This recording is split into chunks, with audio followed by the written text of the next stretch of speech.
Welcome to the third of 5 videos from the Roman Army 2021 UofW lecture on enemies. The first video was a little overview and Roman views of barbarians and non-Romans. The second video talked a bit about a conquered people, the Celts and Gauls, and then this third video, this is more about rebellion. So of people who live within the Roman Empire and who rose up against Rome. Okay. So we're kind of moving forward chronologically as well. Okay, I'll minimize my face. So this is the Jewish Revolt, the Great Jewish Revolt, Jewish War. Characterized in a lot of different ways. Took place in the sort of late 60s to early 70s CE, okay, in Judea, which is a good part of modern-day Israel. This picks up things a little bit later. So they had the former kingdom of Judea had been an ally of Rome for a while, and then eventually becomes part of a Roman province. And Roman provincial government, it had its positives. There were certain things about it that maybe worked out reasonably well for many of the people involved, accepting that, essentially conquered or occupying force to some degree. So in the case of the Gallics, the Celts and Gauls in Gaul that we talked about in the previous video, there wasn't much in the way of a big uprising as there is here. There were various other ones with the tribal peoples, but not quite like that. So here we're dealing with people who had a long, rich history, and written evidence, plenty of written evidence of their own perspective, etc. And a war that obviously had a huge impact on Jewish history, thought, culture, etc. And it was important for Rome, too, at the time as well. But in this one, we sort of see where in the previous one, the Romans come against loosely organized people who came together to fight against Rome. In this case, maybe sort of slightly smaller numbers, but they are already subjects of Rome. And another, I was saying about provincial rule. Provincial rule can also be really bad. And sometimes Roman provincial governors, they're not really attuned to local concerns and interests, and often just want to do things the way they want to, the Roman way. You get obviously better rulers, but you get a lot of bad ones. The Castius here and predecessors in Judea and the Eastern Mediterranean are an example of maybe some less good ones, and there's a whole host of them you can sort of go through. You can go back to Varys over in Republican Rome and talking about Sicily, etc. So there's all sorts of examples of bad ones. Then there are some that are less bad, like Pliny the Younger, maybe, in Bithynia. So war breaks out. Things sort of kick off in Caesarea on the coast when there's some disagreement over sort of positioning of a Jewish temple and then a gentile residents, and some conflict, and a revolt sort of spreads, and not everyone's necessarily on board, but a lot of people are. As the war gets a bit more serious, the Romans send in some troops from neighboring Syria, which don't have a lot of success. Cassius Gallus comes in and ends up losing significantly. He goes to Jerusalem, has mixed success, and pulls back, and suffers a defeat at Beth Horon, pursued by Jewish forces. At which point, the reigning emperor Nero sends in one of his top generals, Vespasian, who ends up becoming emperor. So he heads off, gathers a significant army for this conflict, and slowly works his way through the countryside. This slide just gives you a hint of some of the details from the build-up towards Jerusalem. There are a number of smaller attacks and bigger ones, but significantly they sort of, the Roman army kind of works on working its way sort of from place to place throughout the region. Vespasian ends up doesn't get called back. He decides, Nero takes his life, and Vespasian ends up deciding he wants to be emperor, and he leaves to become emperor, heads off to Rome, and leaves his eldest son Titus behind to clean things up. And so Titus works his way through. He's there in April, May 70 CE in the spring harvest. They work their way as I said, to the countryside. One of the key figures in all this is Josephus.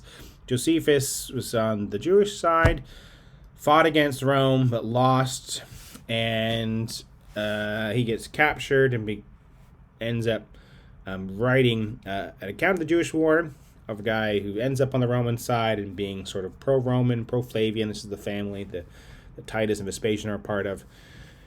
And provides an often extremely vivid account. We've met him before. He's one of our main sources for the Roman military. So he has perspective from a non-Roman perspective like Polybius, and a kind of a Flavian and pro-Flavian perspective as well. So the Roman army, works its way around and eventually makes it to Jerusalem, sort of the heart of the rebellion, and Judea, religious importance, political importance. Eventually, after a reasonable sack, they work their way in through the city, and we have not just his vivid account, but we have some. There is some material evidence. For example, they have the evidence of a civilian who was killed when the city was stormed. Some of her human remains have been uncovered in excavations. In the course of the siege, the city was cut off from supplies, and famine became a problem. Reports of cannibalism, which is an issue that comes up in other sieges as well. You want to try and there are a lot of things you can do to try to take a city, and one of them is to try and starve them out.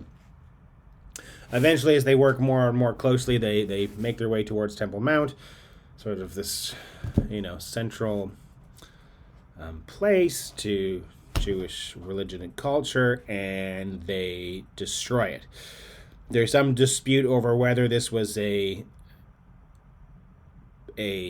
thing that Titus, the general, encouraged or not, if things just got a bit out of control. Regardless, they ended up looting the temple. They set up standards inside, which is extremely sacrilegious, and they also sacrificed to Roman deities. So the standards were sacrificed too. So that's this is the Jewish temple. You're not supposed to do this, obviously. Idols and all that.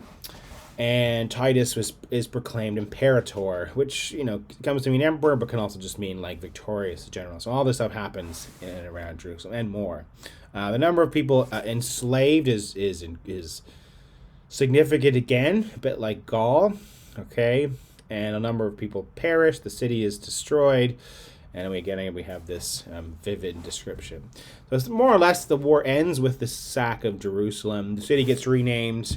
There are other problems, and of course it still continues to be inhabited, but this has a big impact on everything. But this is, from a Roman perspective, a war against an insurrection. Again, these are residents of Roman territory who have risen up, and they methodically worked through and defeated them. Now, there is just one little thing I'll say about this war against this non-Roman people is that, just to some degree, all those battles that took place with Rome and the Gauls under Caesar would involve Gallic warriors, men on men, and because we're dealing with a much more, I think, even if the overall population might be lesser, I don't know if we can say, but we're dealing with a more urbanized environment in Judea than in Gaul. So a lot of cities, civilians, etc., are a big part of all this. So the enemies are also not just the men fighting against the Romans, but the women and children too. I mentioned the woman in Jerusalem, but we also find evidence of all sorts of stuff in Masada, which holds out quite a bit longer. Here's one of the pictures I found from this blog. There are other ones. You can find ones that show the siege ramp that the Romans built to take the city, but there also have been some significant excavations at Masada, and they found all sorts of interesting things about the kind of conditions people lived in, the kind of things they had there. It's quite clear there were lots or a reasonable number of people living at Masada at the time that the Romans took the city.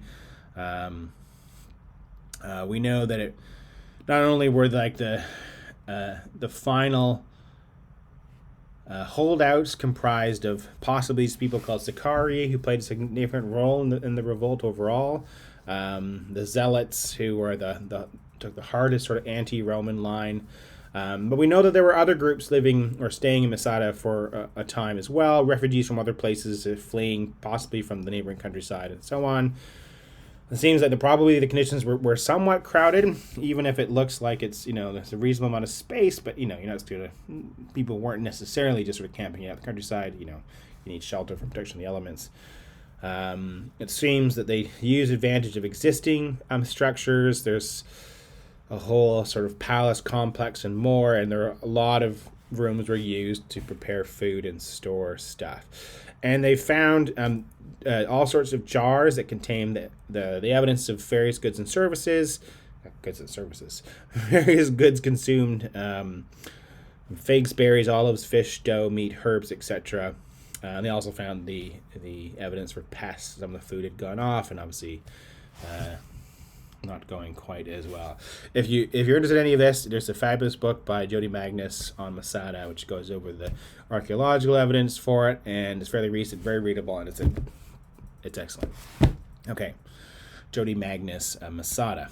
Okay, so what's the end result of this? So in the case of Gaul, is made into a province, then a series of provinces. Later, Jerusalem becomes Aelia Capitolina. The region is reorganized. There would be later revolts later, a fairly major one under Hadrian, although there's not as much textual evidence about it. And but the Romans got a lot of money out of this. So just as Caesar got a lot of money to bolster his political career with the conquest in Gaul, so too did this have a big impact as well. All of the money taken from the temple in Jerusalem and in the wider region brought back to Rome helped pay for lots of things, including a spectacular triumphal arch put up in the city of Rome that depicted a triumph, just sort of parade going through the arch itself in a weird way. And of course, probably or arguably Rome's most famous piece of architecture, the Colosseum, the Flavian Amphitheater, was made from money and funds taken from Judea and brought to Rome. So the Colosseum came from the Jewish War. And also there's some other little anecdotes. So in the triumph of the Arch of Titus, there's a big depiction of a menorah, sort of sacred menorah, brought to Rome. That would be there for centuries and reappears in late antiquity. So anyway, there is a little bit on a conflict between Rome and Jews or the Judeans, and it's a case where the foe was you could call it a subject people who rose up, and it had some success but didn't go very well for them.